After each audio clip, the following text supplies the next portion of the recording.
na ganun. Pagka marami, hindi papayag ang sundalo niya.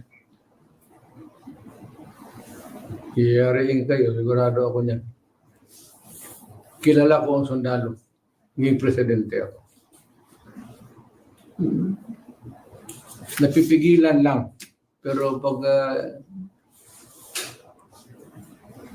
if it goes haywire, bahala kayo. Explanation kung bakit dumating sa inyo yan na ganun kablangko. We are not, para ka binigyan ka ng blanco check dyan. O sige, bahala na kung ano ilagay ninyo. 222 pages bicameral conference committee report was ratified by the Senate and the House. So both houses ratified it, and the enrolled bill was signed by the President December 30, 2024. Right. So I fully agree with the President. Nagsalita na si Pangulong Duterte na illegal yung 2025 budget. At tama yung sinabi ni Congressman Sid na ito ay napirmahan originally December 11 and the President was supposed to sign it December 20. Pero natulak ito ng December 30 at sinasabi nga nila na pag-aaralan daw dahil sinasabi ng Malacanang na ang Administrasyong Marcos ay been very prudent in programming and budgeting. But with this revelation now of Congressman Sid na pumirma ang Bicameral Conference Committee ng blankong final committee report. Yes. Good morning mga kasama. Nandito naman si Kuya Goods nagbabalik. At syempre, kung di ka pa nakasubscribe sa ating channel, pa-subscribe na lang po at hit mo na rin yung bell para lagi kang updated sa ating mga video. Hindi ko na po patatagalin sang like, sang share. All goods na po tayo dyan. At i-like niyo yung video at share. Ngayon mga kasama, meron ho lumabas na video sa isang channel ni Baste Duterte na talaga ho may mga ibang klase. May hong nabulgar. Mismong si Tatay Digong na ho ang nagpahayag nito at ibang kongresista. Ibang klase. Yung budget po ng 2025 invalid. Bakit? Marami daw po parang walang pirma. Basta talaga pera pinag-uusapan. Itong mga magnanakaw, lahat gagawin, di umano. Ibang klase, oh. Eto na ho, hindi na natin patatagalin itong video na ito. Gusto kong maibigay sa inyo ng buong buo. At saka tayo magre-reaction. Pag nabigyan na natin ng magandang paglilinaw, bakit ano talaga yung mabigat na mensahe ni Tatay Digong dito. Eto na, pasok mo. Magandang gabi din sa ating mga viewers. Good evening sa ating lahat. And to complete this episode, what truly makes this episode special, ladies and gentlemen, makakasama natin ang pinakamamahal nating Pangulo, former President Rodrigo Roa Duterte. Magandang gabi po sa inyo lahat. Mayor and attorneys, magandang gabi. Thank you very much for joining us tonight in this very special episode of Basta Gabawenyo. Before tayo magpatuloy, Mr. President, Sir Mayor, nangungumusta lang po kami sa inyo. We'd like to greet you Happy New Year. And I think this is also the question of our fellow Filipinos, sir. Kamusta po kayo ngayon po? Mabuti po ang okay ako. Ang importante ang Davao City. Sali mo na ang Pilipinas. Sana naman okay tayong lahat. I pray to God that everything is fine with the country. Thank you, sir. Mr. President, there are certain things that we wish to discuss tonight. No? Isa sa mga pinag-usapan dito sa not only in Davao City but in the entire country is itong ang national budget natin for this year. And joining us tonight, sir, is our congressman from 3rd District in Davao City, and he is also the former chair of the Committee on Appropriations ng Congress. To discuss some things on the budget, particularly doon sa bicameral report na pinirmahan ng Congress and Senate. So I'd like to give the floor to Congressman C.B. Let me start with the procedure. When the President submits the budget to Congress, so it's usually submitted through by the DBM to the House of Representatives because the budget emanates from the House of Representatives.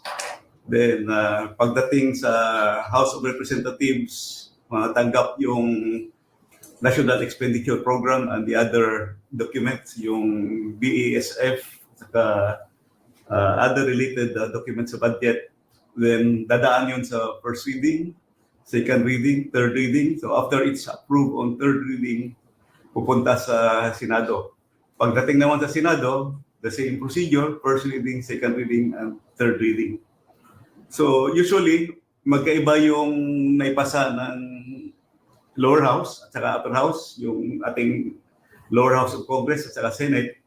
Then whatever is the difference, i-harmonize yan sa pamamagitan ng isang tinatawag natin na Bicameral Conference Committee. Yung Bicameral Conference Committee naman, Ito mga kasama, intindihin niyo po ang sinasabi kasi part siya ng ng lower house Ito si congressman Alam niya yung mga detalyado, alam niya yung mga pasikot-sikot. Bakit ito lumabas yung gantong bagay? Oo. Ibig sabihin, sila na ho magpapaliwanag dito. pagkatapos nila, gagawa yun sila ng Bicameral Conference Committee report. Yung Bicam report na yun, assuming okay na, pipirmahan nila yun at ira-ratify ng both houses, ng Senate at saka House of Representatives. After the ratification, so lalabas na yung enroll bill, pupunta na yun babalik sa Presidente. The President will sign the budget for it to become effective for the budget to operate the following year. Didiretso na lang ako. Medyo mahaba kasi yung pag-usapan natin. Sa nakita ko kasi, may nakita akong maraming kulang sa Bicam report. Yung Bicameral Conference Committee report, pinirmahan kahit may mga nakikita tayong blanco. So far, ito yung nakikita ko na pages na kulang. Page SP 11, page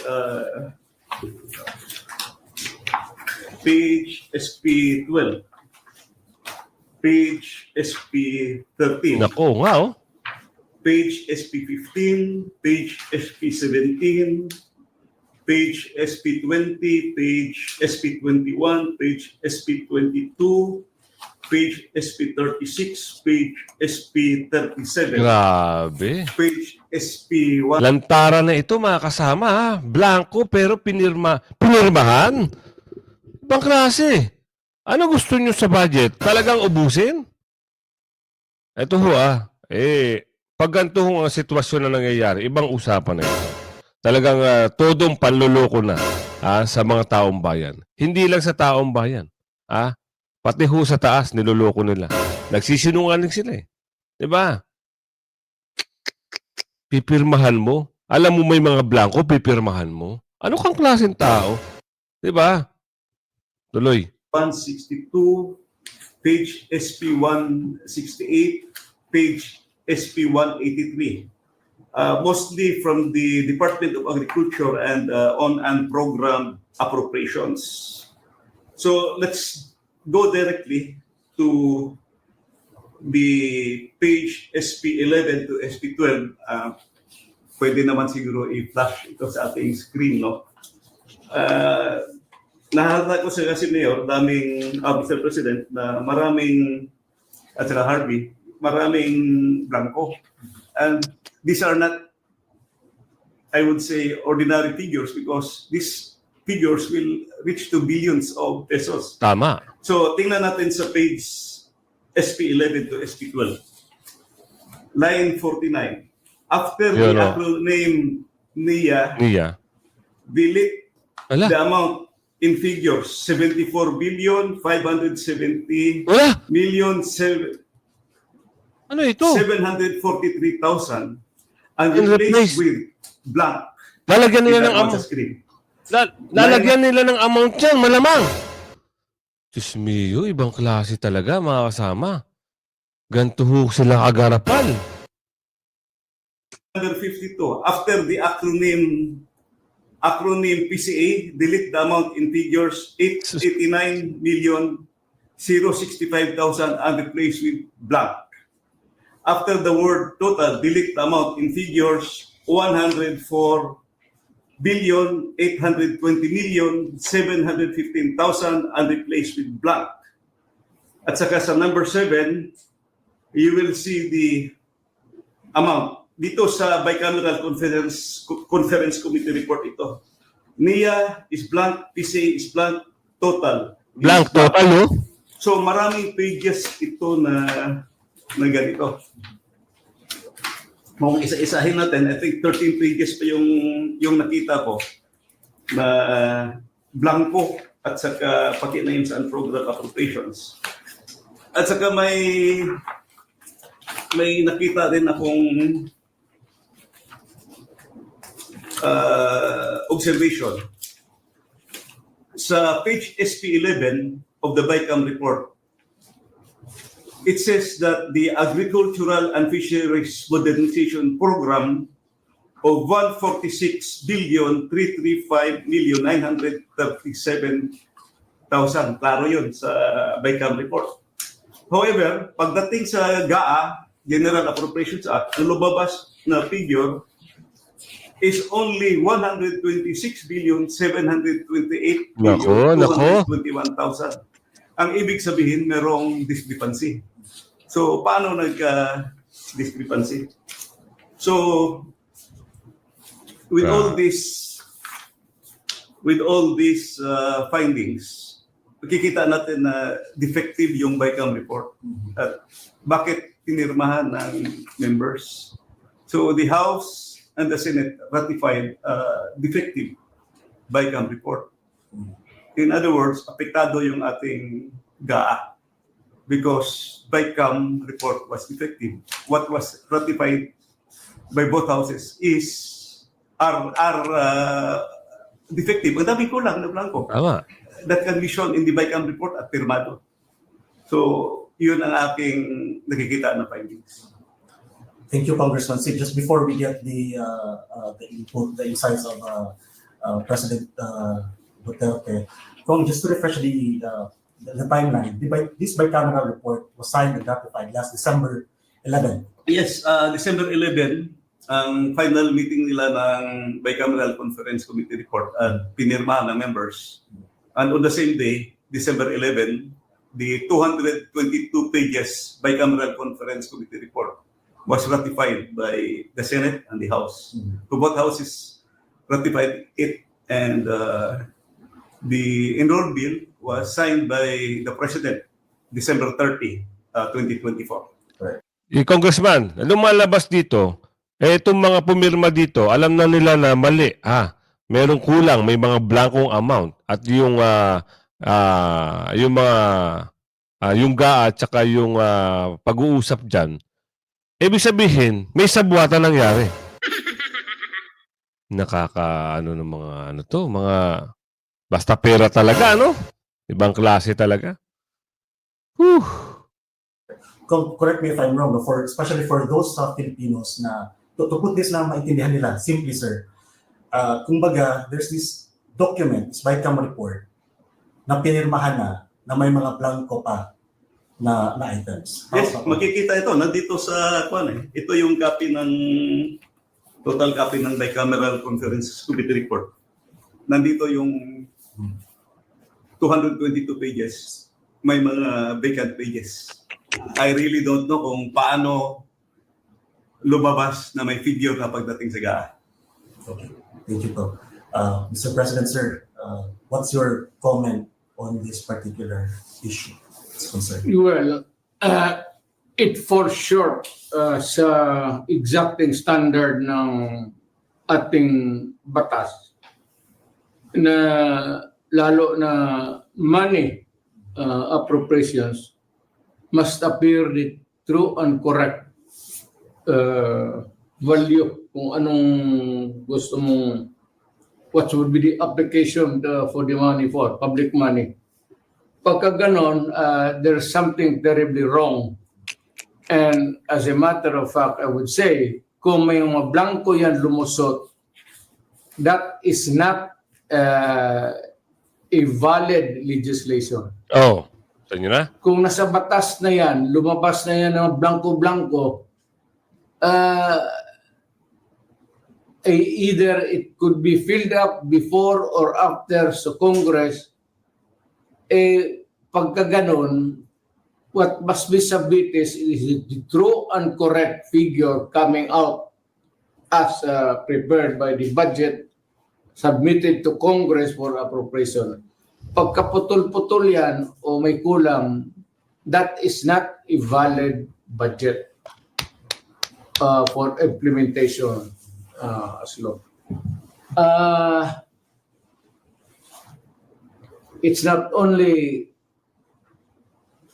inaccurate, but I think the budget is in totality invalid. Yun. Hindi ka pwede mag-blanco-blanco dyan sa pera ng tao. Ano ka man? It's people's money.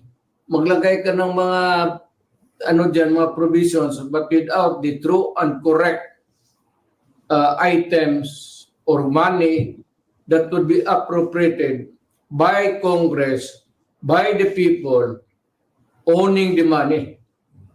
So everything must be explained clear, patent, without doubt na itong pera na ito para ito sa ganito. Itong para na ito para sa eskwelahan, ito para sa agriculture. But you do not leave any item there vacant. Itong pera na ito blanco to be Papalitan. filled up later on. That Mali. is not allowed by law. Kita nyo na? And that budget is already I would like to remind Congress, mali ho yan.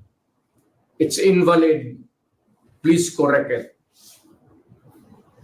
Or recall the budget and demand an explanation kung bakit dumating sa inyo yan na ganon kablangko. We are not, para ka binigyan ka ng blanco check dyan, o sige, bahala na kung ano ilagay ninyo. In the same manner, yung mga blanco-blanco dyan, whatever or whoever corresponds to that particular item is free to just fill up the amount. That is not by all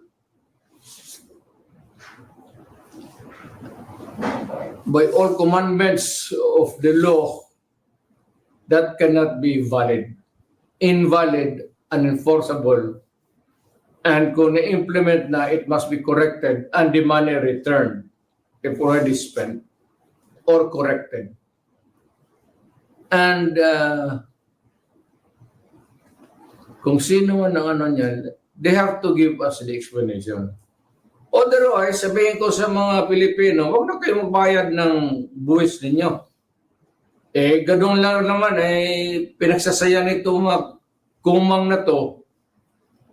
Puro check-in na blanco, then they try to pass it as a law, and they are free to choose now the amount which they want to place. Hindi natin alam kung ano ang reserba nila, kung anong gusto na ilagay, sobra doon sa pera natin. It could be that the money is in the hands of the government now, or future appropriations, or reserva ba ito? If it does not clear anything, then that is invalid and not correct. Thank you, sir. I'd like to get also your thoughts on this, Attorney Vic, on this particular matter. Now the former president has said that this is outright invalid and unenforceable. So, what do you think on that? So I fully agree with the President. Nagsalita na si Pangulong Duterte na illegal yung 2025 budget. At tama yung sinabi ni Congressman Sid na ito ay napirmahan originally December 11 and the President was supposed to sign it December 20. Pero natulak ito ng December 30 At sinasabi nga nila na pag-aaralan daw dahil sinasabi ng Malacanang na ang Administrasyong Marcos ay been very prudent in programming and budgeting. But with this revelation now of Congressman Sid na pumirma ang Bicameral Conference Committee ng blankong final committee report, ito'y magpapasinungaling doon sa sinasabi na nagsagawa ng isang complete staff work at nagsagawa ng due diligence ang tanggapan ng Pangulo. Ang i-challenge ko lang siguro, Kong Sid, baka naman kasi sabihin ng mga miyembro ng BICAM Committee, yung blankong yan, meron kaming agreement dyan na i-fill upan na lang ng kanilang technical working group or secretariat. Pwede po ba yun?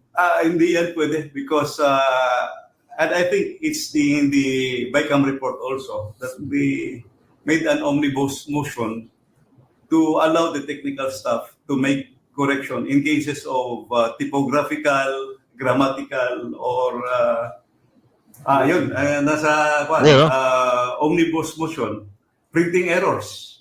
So, Ayan sabi dito, omnibus error. The technical staff of the House Committee on Appropriation and the Senate Committee on Finance are authorized to effect correction of typographical, grammatical, and printing error as well as necessary adjustments such as performance indicator and section number of general special provision as a consequence of the amendments. Number 2, in case of conflict between the conference committee report and the printed copy of the bill, the latter shall be prevail. Nako po.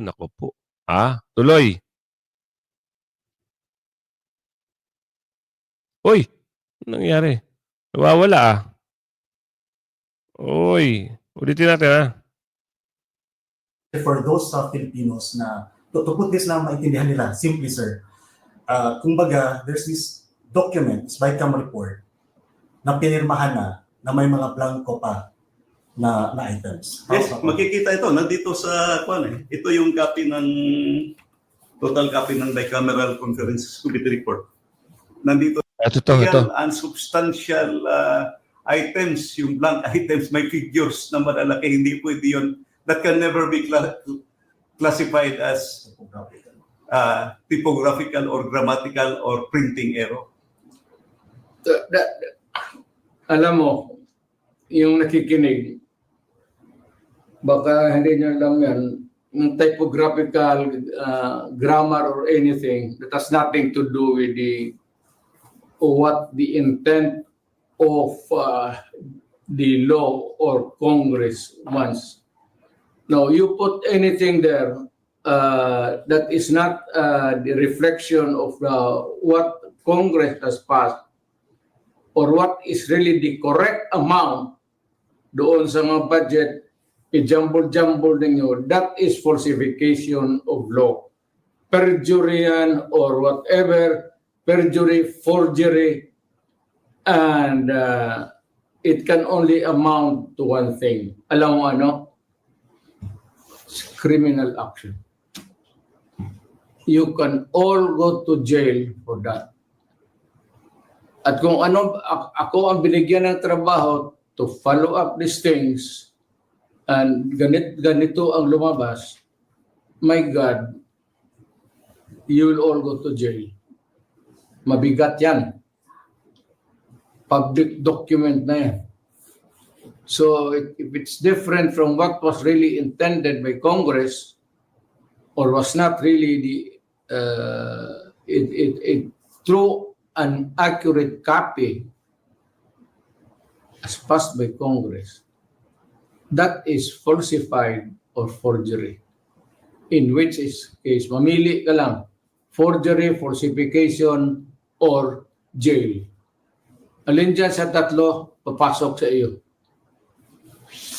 Mr. President, ka bilang datihong prosecutor, magaling na abogado, dating can they argue that what they did nung blinangko, can they put up as a defense na there is a proper delegation ng kanilang duty sa kanilang secretariat o kaya sa kanilang technical working group na binigay nila na kayo na lang ang maglagay ng figure at inaprubahan na namin in principle ang mga items diyan.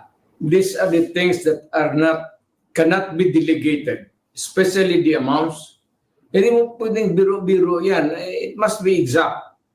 Nandiyan po lang sa Congress paglabas niyan, if the amount is 1 million, it's 1 million. Hindi mo pwedeng sabihin na kayo na mag-correct dyan 1,200,000 or make the corresponding inaccuracies or sabihin mo yung anong pinag-usapan na dito after the law was passed. You cannot correct it by yourselves. It has go to the main body or to the person who was the authority to define and characterize the law. Kung ibigay mo yan dyan sa inyo, at most inyo is typographical error or maybe mistakes in spelling. But you cannot change the germane topic of the... That's not allowed by law. That's a very dangerous thing. Tinkering with itong batas natin. Because it could change, it could be serious, and it could put the trouble in the system dito sa ating separate of powers ng Supreme Court, Judiciary, and the President. Bawal yan. Talagang hindi pwede yan. Baski na and or, bantayan ninyo yan. And or, iba yan. Hindi yan pwede na you'll just look up to the sky and say, you just try to discern if it was really the intent of siguraduhin mo doon sa records, makinig ka kung anong pinagsasabi ng mga lawmakers doon, or what is the intent, or what is really this spoken words. Mahirap kang kayo dito sa baba. You are not, hindi naman ako minamaliit ko kayo. Dito kayo sa baba, aside from the lawmakers, do not pretend to know.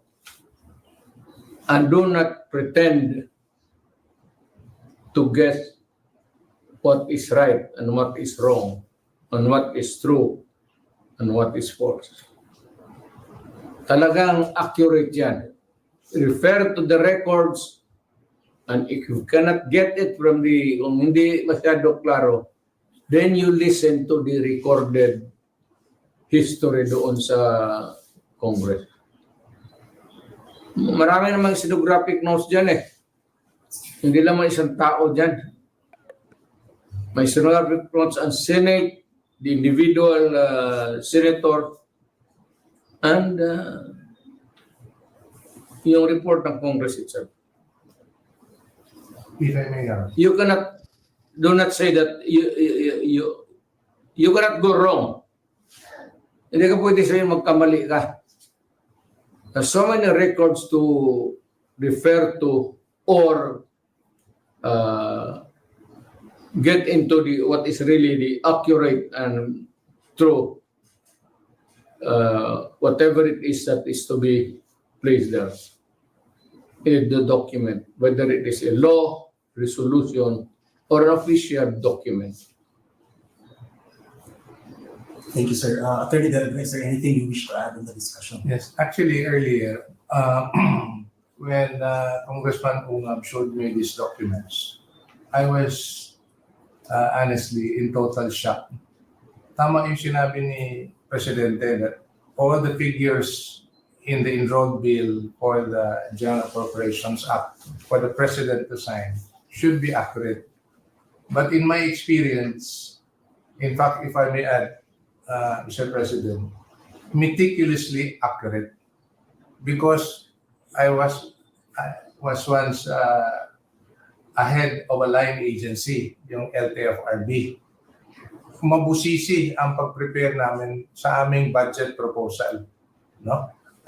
As mentioned by Congressman Sid, yung sinasabi niyang National Expenditure Program or the President's Bill as they call it, dumadaan yan sa lahat ng mga ahensya, kagaya ng ahensya that I headed, that we were required for every item that we need to spend for next year, we have to justify it. And we submitted it to the office of the president. And once the president endorsed it to Congress, yung sinabi naman ni Congressman Ungab na dadaan sa first reading, second reading, ibig sabihin po niyan, pinapadala kami sa Kongreso to justify our budget proposal for the following year. Ibig sabihin, mabusisi yung budget proposal. Kaya talagang I was really in shock when I said, kung mabusisi pala yung proseso, pagdating sa dulo, blanco. Paano nangyari? Hindi talaga pwede yan. Hindi talaga pwede yan. That's in plain, that's bullshit. Either somebody there is stupid or more stupid than the others. Huwag mong gawain yan because it carries with it a lot of legal consequences. Isa dyan yung mapriso ka. And you cannot escape the rigors of scrutiny kasi dadaan ng maraming papel. And it goes back to the proponents, kung may kopya sila, but sabi niya, hindi ko ito sinabi. This is wrong because I never advocated for this kind of action. Malikot ang papel sa gobyerno. So do not try to, for those enterprising or whatever you want, wag mong gawain niya kasi talagang kung sa opisina kita, barilin kita. Totoo, para mo akong pinahiya. At pagtawanan ako ng mga congressman. So, mabuti yung alam ninyo. Barilan ka agad para wala ng istorya. Luko-luko may trial pa tayo, ang gastos yan. Yes, Congressman Sid, would you like to Actually, this is already my 15th year in Congress. Thanks kay Mayor at pinatakbo niya akong congressman nun. My 15th year and I have been chairman of the Committee on Appropriations from 2013 to 2016 and I was also chairman of the Committee on Appropriations in 2019. This is the first time that I saw a bicameral conference committee report na may mga blanco. Na-shock nga ako. Hindi pwede yan. Hindi pwede yan. Para ka nag-issue ng check niya ng blanco to. You're dealing with the people of the Philippines. You do not issue a blank check to anyone because that is really addressed to the government first. At ang mga taga-gobyerno ang maglagay ng ano yung sabihin? Sila na ang maglagay, ang sekretary o ang direktor? Anong kalokohan ng naisip ninyo niya? Obviously, Mr. President, meron nung abandonment of constitutional duty on the part of Congress. But kay Kong Sid, sino sa tingin mo ang nag-fill up ng blanco? Mahirap Yung kasi. BICAM pa rin ba who operates as the third chamber o merong fourth chamber na unknown? Well, let us assume na yung mga pumirma sila. But tama yung imagination mo. Yung BICAM has been called now the third chamber kasi binabago talaga nila binabago nila yung budget. Nung araw, inabutan ko pa yun sa that was 16th Congress na kung ano yung natapos ng House, Appropriations Act. GAB, at saka yung GAB na ginawa ng Senate, gagawa pa kami ng matrix. Yung House version kasi versus Senate version, then yung variance. Yun ang pag-usapan nyo kung ano yung Reconciliation. reconciliation, may matrix. Ngayon, binabago talaga nila lahat. So, that's why we call it third chamber. Yung possible imagination na may fourth chamber na nag-fill up. Well, kung meron man, those who signed are still responsible kasi sila pumirma eh. Falsification yan. If it changes the meaning, if it's just a grammar, putting a correct one or in ganon, okay pa yan. And or, pero if you change, put there a sentence to change its meaning, far different from the original intent of Congress or the executive order, then it changes the meaning, and you are not allowed to do that because you can go to jail. At Mr. President, yung fina-flash show kanina sa screen ay yung nakuha lang ni Kong Sid na kopya. Para marami hong nakikinig sa inyo at sumusubaybay, baka pwedeng ipakita rin ho ninyo sa kanila yung kopya pong ipinakita ninyo na pirmado ng mga miyembro ng Nako, eto na. Bicameral Conference Committee na blanco yung amount na inaprubahan at naging enrolled bill. Ito po. Yan. Yung mga blanco. Oo. Then pirmado nila. Blanco. Ito yung mga blanco. Hindi mo nagpass with Blank page, tapos pinirmahan ng committee ng BICAM. Sabuatan ito mga kasama, isang malaking sabuatan ito sa budget. Pagkatapos may nakalagay doon, no? Replace with this amount. Ano yun?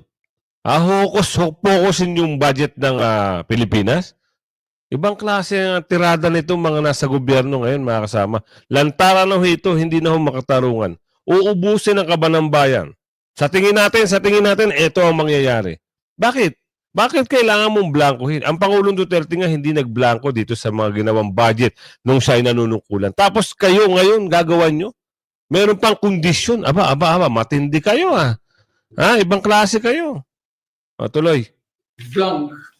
It has to be complete with its That is not allowed. Bakit mo ilagay blanco dyan? If it's a contingent amount, you place the contingent amount. Whether it falls short or sobra, then you can add.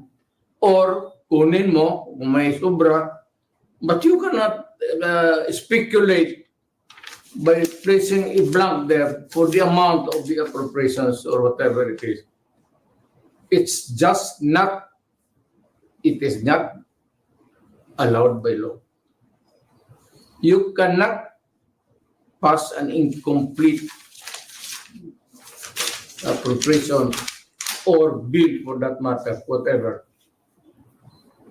It leaves an speculation. Mag-ano pa yung tao, ano bang ibig sabihin nito? Ano bang ilagay natin dito? Then, whoever is the end user of this papel would have ngayon, kung bright ka, sige, ilagay na natin dito, pasobra natin ng konti. Para yung, ganun talaga yan, o kulang. O sige, sobrahan ninyo, o kulangan ninyo. Then you leave the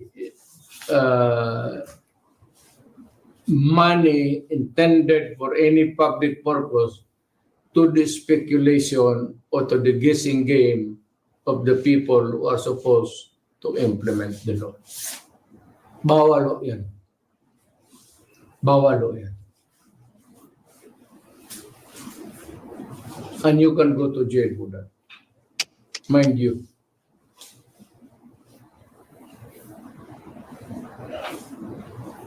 Thank you, sir. Congressman Sid, just to give especially the ordinary Filipinos better understanding on this, itong bicameral report was already signed and ratified, has been incomplete, apparently, no?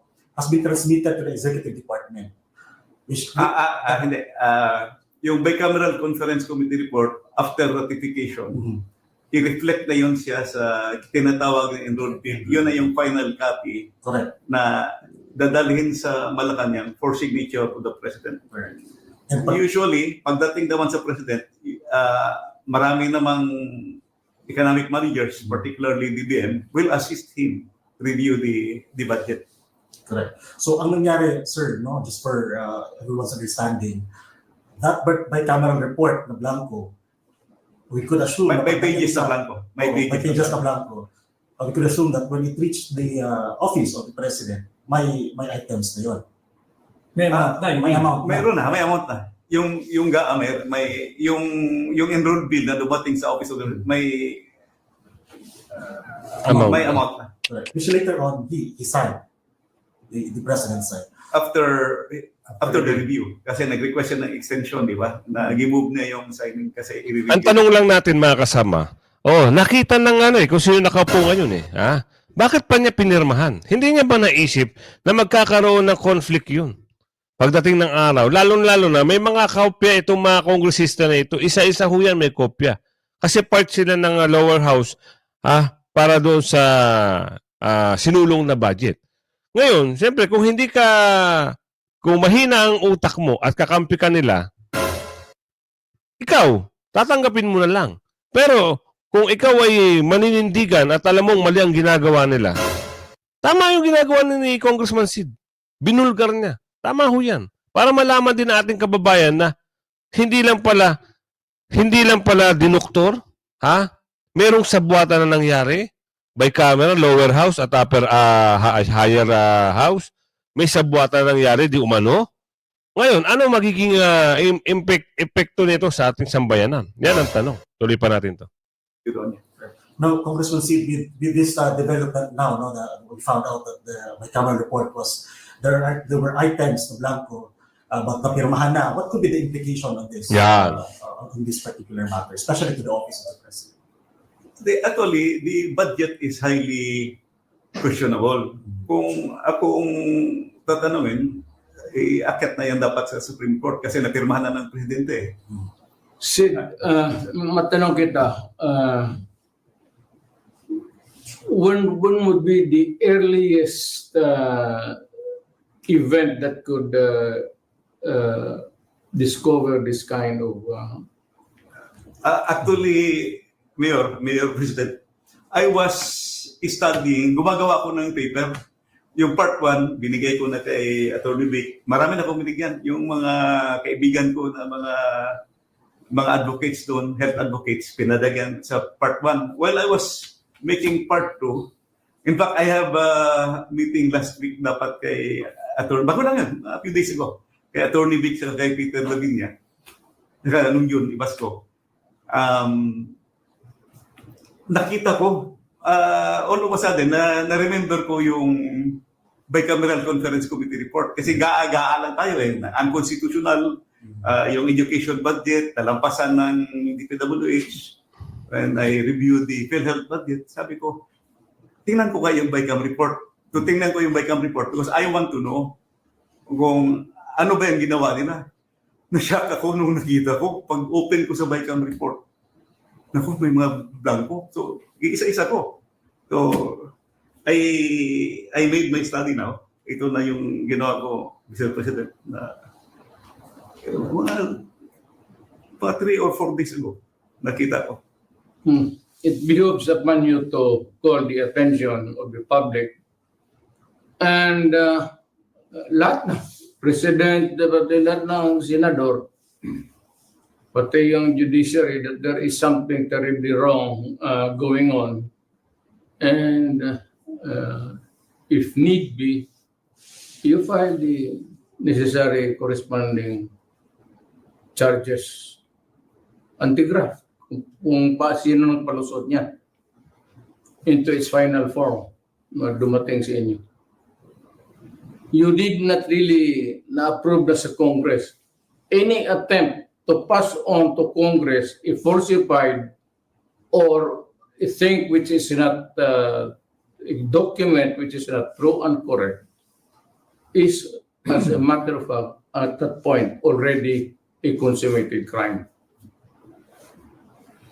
In fact, Mr. President, yung pinakita po ninyo kanina, itong signed committee report, it bolstered and strengthened the position po ng Makati Business Club na itong 2025 unconstitutional budget is not only unconstitutional but hijacked Hinijack talaga dahil totally different from the NEP that was submitted by the Office of the President. Ang masaklap pa, hinijack yun na blanco pa yung committee report sa napakaraming items. Well, that's something which has be looked into. I hope that the appropriate action can be taken by ikaw, Sid, or any other Filipino dito nakikinig sa atin ngayon. Ako sana, pero matanda na ako, matagal na ako nawala sa practice. But nandito sila, Atty. Delgra and the rest of the taga Davao, meron naman marami kami ditong talagang totoong Pilipino nagmamahal sa bayan. Tama po. So I'm sure that they would not allow these things to pass just like that. Mahirap yan.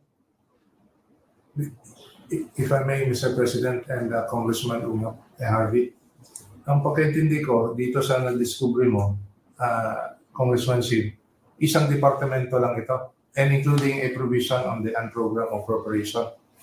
Yes. Isang department. Mukhang hindi mo pa natapos kung baka mayroon pa mga blanco. Actually, may part 3 ako pero highly technical eh. Pero it still affects the Integrity. integrity of the budget. May mga dinagdag eh. Oo. You can give it to the, pa dito sa mga locals na mga sanay sa budget, even itong mga local governments. I may be able to help you to find some people willing to work on it. Ang pag-aralan yan. Hindi tayo nagkulang yan. Siguro si Atty. Delgra is one hell of a Filipino. A good lawyer. Siya yung abogado ko nga eh. Pero hindi ako makulong. Pero kung makulong ako, malas talaga. Ibig sabihin. Hindi dahil sa kanila. Baka dahil kay sino ito mga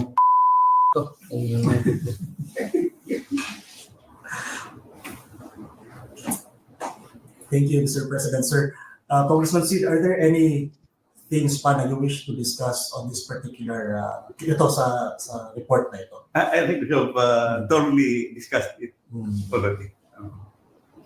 With that, Mr. President, I think we've covered the things that we would like to discuss on this particular matter. So before we close, perhaps Attorney Vic, meron ka pang gustong dagdag kay Attorney Delga? Dagdag ko lang yung naging pangungusap ni Pangulong Duterte, tayo mga Pilipino, maging vigilant tayo. Nakita natin na yung akala natin na unconstitutional 2025 budget ay dahil lamang sa pag-defund sa PhilHealth. Ito pong ipinakita ngayong gabi ni Pangulong Duterte, yung blankong committee report ng Bicameral Conference Committee ay higit pa pala doon sa nalalaman nating mga Pilipino. At pasalamat tayo kay Congressman Sid Ungab sa kanyang pagsasaliksik at lumalabas yung katotohanan dahil wala na talagang transparency. At ngayon naman, tayo mga Pilipino dapat humingi ng accountability.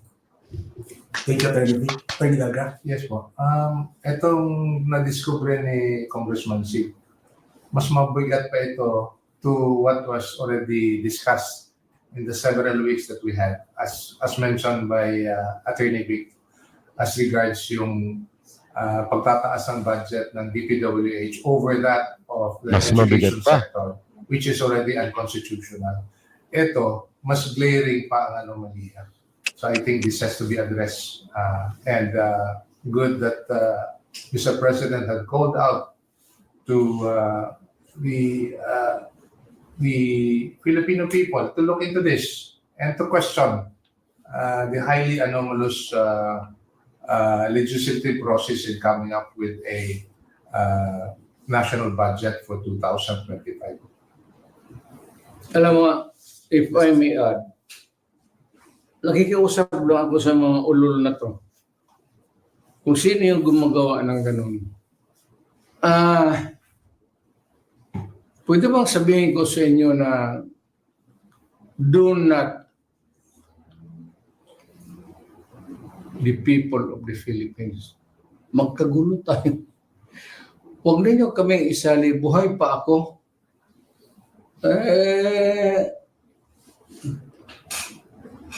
Saka nandyan yung military pati police hindi papayag ng I know them. The ever vigilant na military pati police. Hindi papayag ng ano.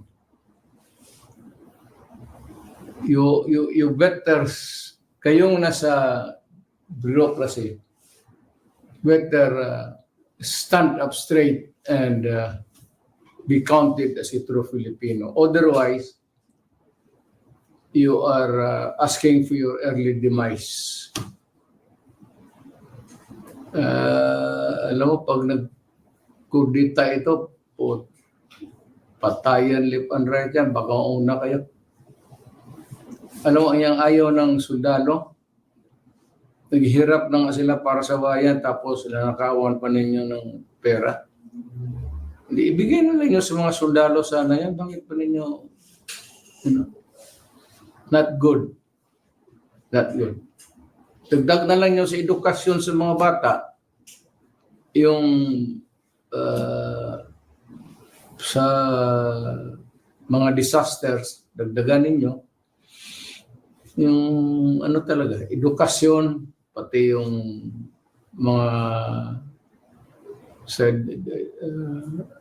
sa welfare department. Yun ang kailangan talaga ng ako, edukasyon.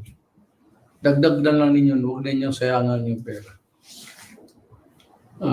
Yan lang ang payo ko sa inyo. Sabi, nag-warning ako sa inyo, huwag kayong gumagawa ng ganun. Pagka marami, hindi papayag ang soldado niya. Hiyariin kayo, sigurado ako niyan. Kilala ko ang sundalo. Naging presidente ako. Napipigilan lang. Pero pag if it goes haywire, bahala kayo. Basta ako nagbigay ng warning sa inyo. Thank you, sir. Congressman Sid, I know this is just the beginning of the discussions on this particular item, but your message, sir, to our fellow Filipinos right now is Sa ating mga kababayan na nakikinig ngayon, sa ating mga kababayan na nakikinig ngayon, you can see the documents, you can see the figures na mga blanco. Makikita nyo naman yan. It's up for you to decide. Tingnan ninyo. May mali talaga na nangyari sa budget natin. thank you, Congressman Sid. And of course, Mr. President, sir, we would like to get your message also just before we close to our fellow Filipinos. Nandito kami lahat, si Vic, pati si Sid, pati si Martin, of course ikaw,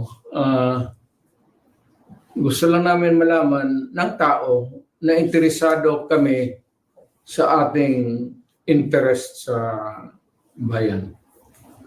All we want is the truth and the correct way of doing it. Huwag na lang tayong lumabas diyan sa ano ang totoo, ano ang tama. Kalimutan ninyo lahat yun. Mga anti-graph, wala yan. Stick to what is right and what is the truth. Yan lang dalawa. Wala na kayong dapat alanan. Yan ang para sa bayan, para sa anak natin. Iyon narinig nyo ang mensahe ng ating Pangulo. Ibang klase. Ang nangyayari ngayon, dito pumasok sa BICAM, nasilip ng BICAM, yung mga committee di umano, committee.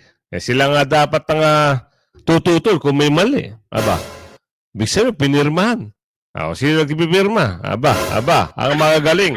Lower house and nasa taas na house sa buwatan di umano. Kaya sabi ko sa iyo, lagi kayong tabay sa ating mga daily vlog. Umaga, hapon, meron po tayo. At mamayang hapon, siyempre, abangan nyo rin. At hanggang sa muli, huwag kang pahuli sa mga bagong issue, balita at reaksyon ng bayan. Hanggang sa muli, bye-bye!